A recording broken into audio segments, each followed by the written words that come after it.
music has so much to teach us if we open ourselves to it and just listen.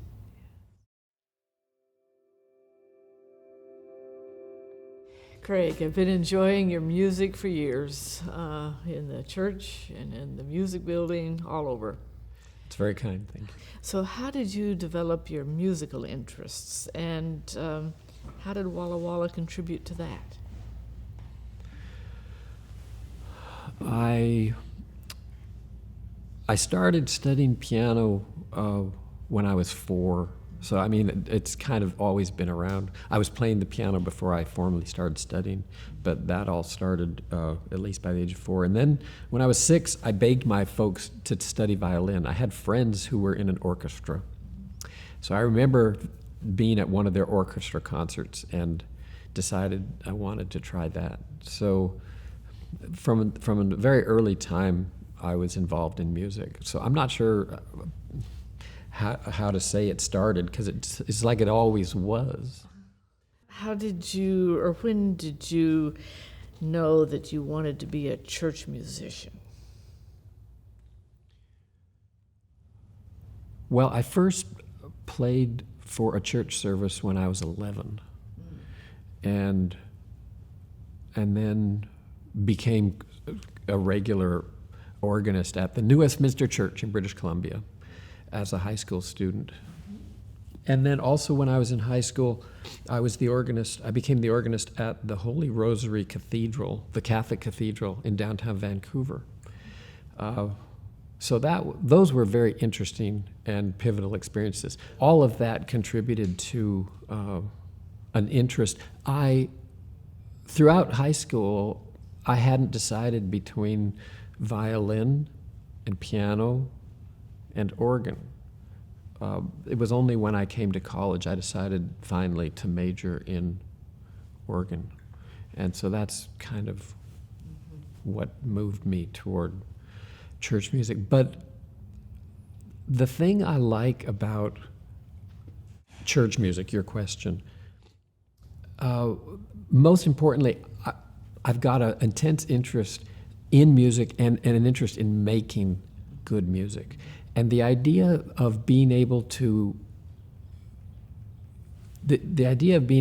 work my hardest to use all my talents to make a church service as meaningful and as beautiful as it could be, that I've always been interested in at the Holy Rosary Cathedral or at the New Westminster Church. And finally, in a career, to be able to do that in my own church, in my own denomination, that's one thing that makes working here at Walla Walla so special. Yes. How did your doctoral studies influence your use of music, your understanding of worship, music and worship? At the Eastman School of Music, I studied with David Craighead, an amazing man. And he and his wife, Marion Craighead, were both organists at major churches in Rochester. And watching them in their work, watching them how seriously they took their church work and the level at which they operated. Impeccable musicians, both.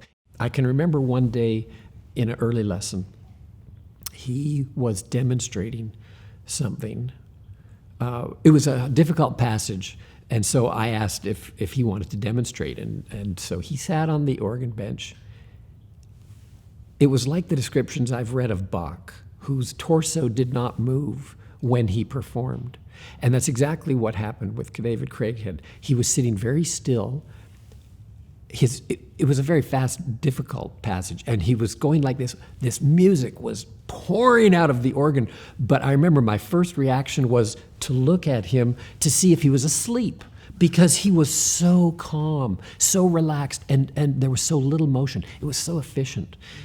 So technique, I learned so much from him. And repertory and listening. But the thing perhaps most that I learned from David Craighead was what it means to be a good human being, He was a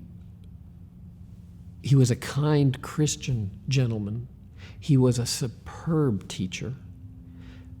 And the combination of his godliness and his humility, his impeccable artistic credentials, and putting that together with kindness towards students, this was the kind of teacher I wanted to become. And so it was such an inspiration in my doctoral program. It was fantastic. Much of your work is with Ikan Tori. Mm-hmm. Can you tell us a bit about that, especially some of the tours you've taken?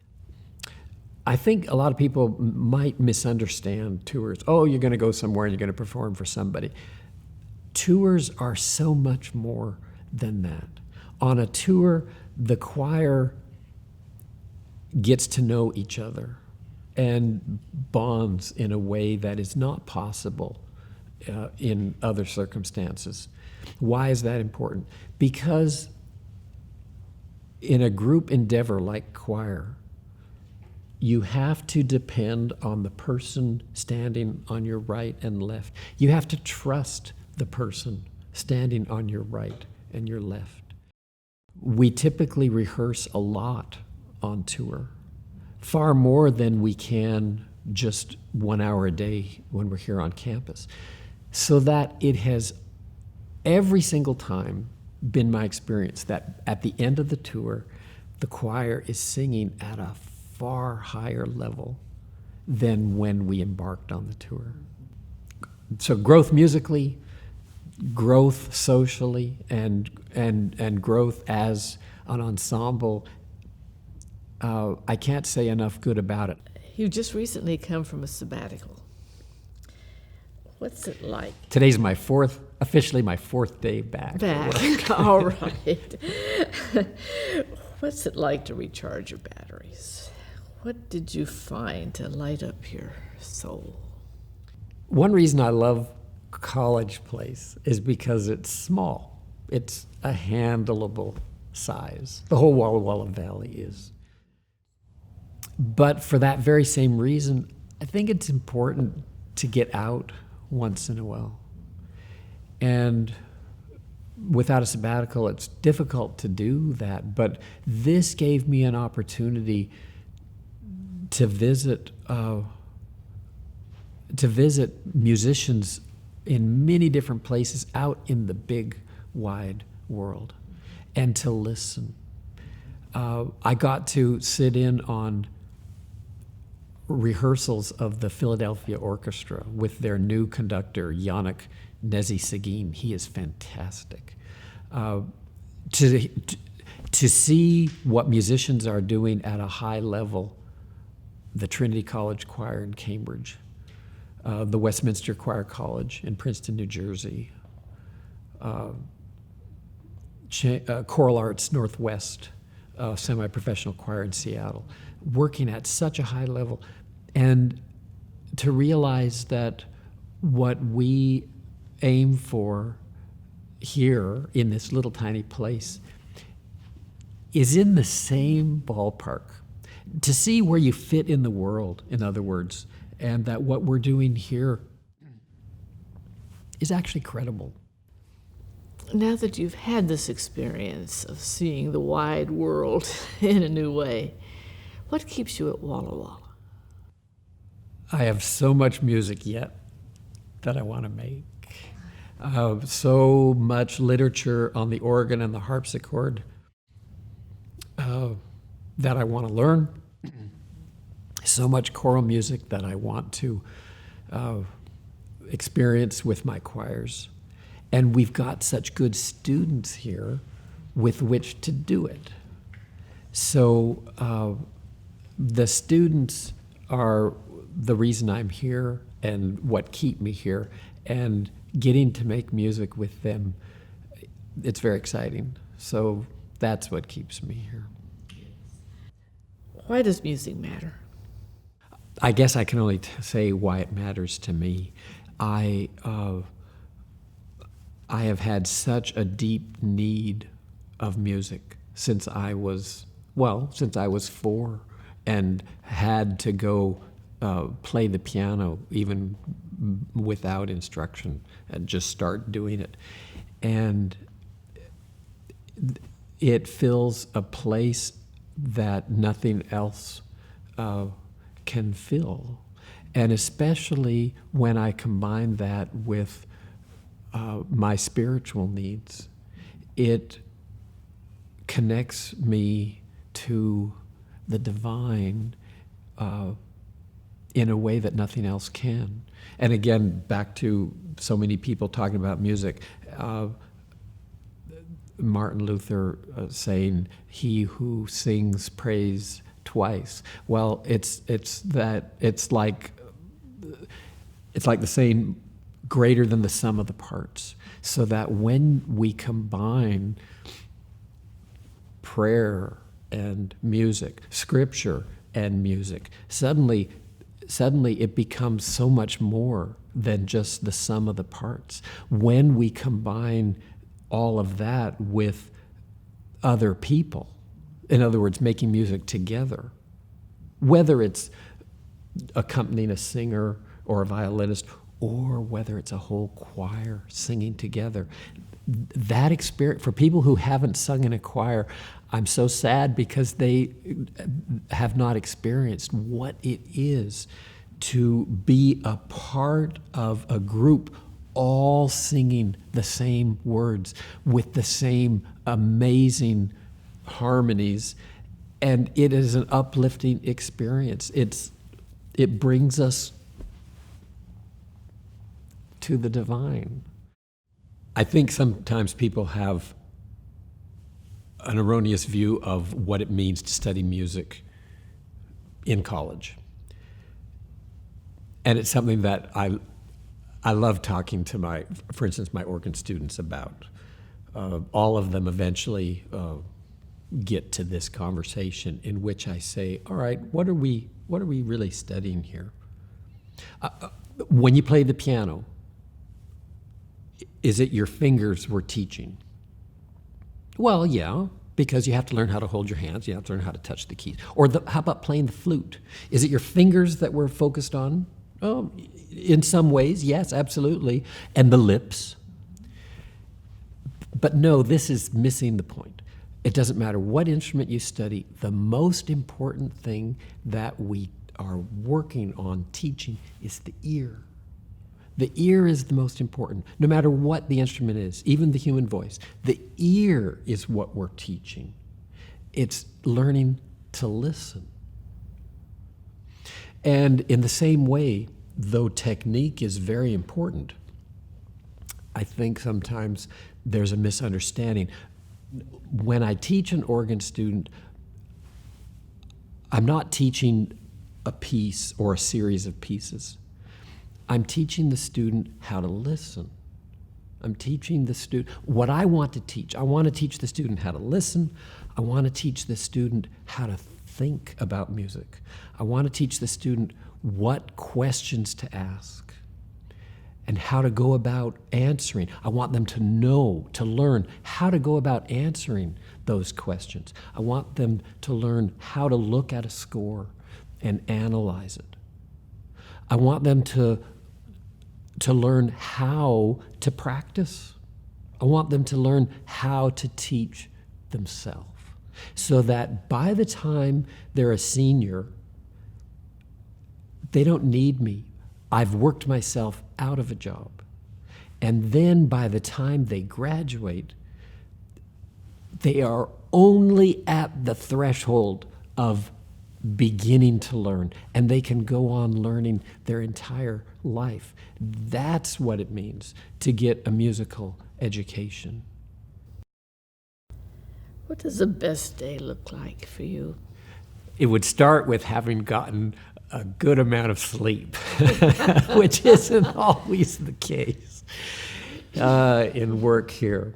But it would probably then start with an early morning practice session, whether it be at home on the harpsichord or the piano, or as is often my practice, coming to the church and spending 2 or 3 hours practicing the organ in the wee hours of the morning.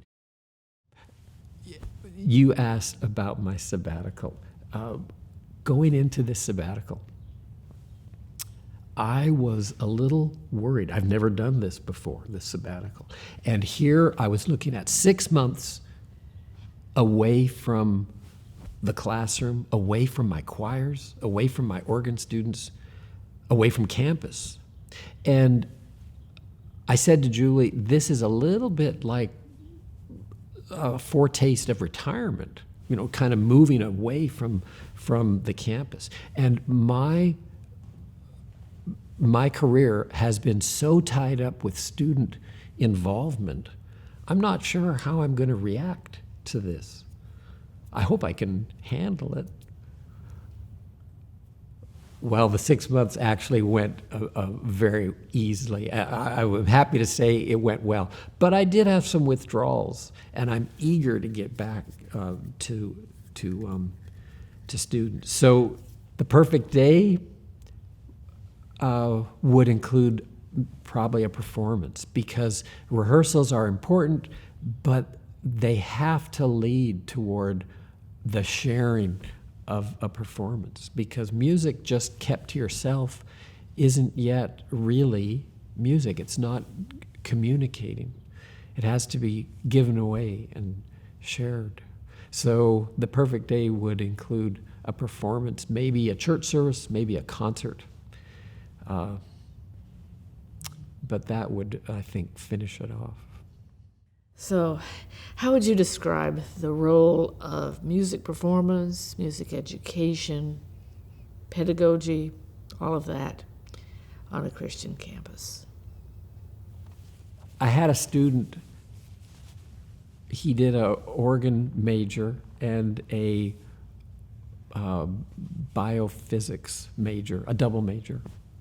And after he graduated, he did a Fulbright, a year as a Fulbright scholar in Stockholm, Sweden, at the Karolinska Institute. His Fulbright mentor told him that he got the Fulbright in part, and maybe in large part, because of his organ study. And I cite him as an example that music is not just a good thing, but it can be pivotal to a career, even in a different field. The study of music can teach us not only the things I was describing before, self-possession and communication, but it can enhance other study. The university here has some taglines, 4 of them. And one of them is beauty and expression.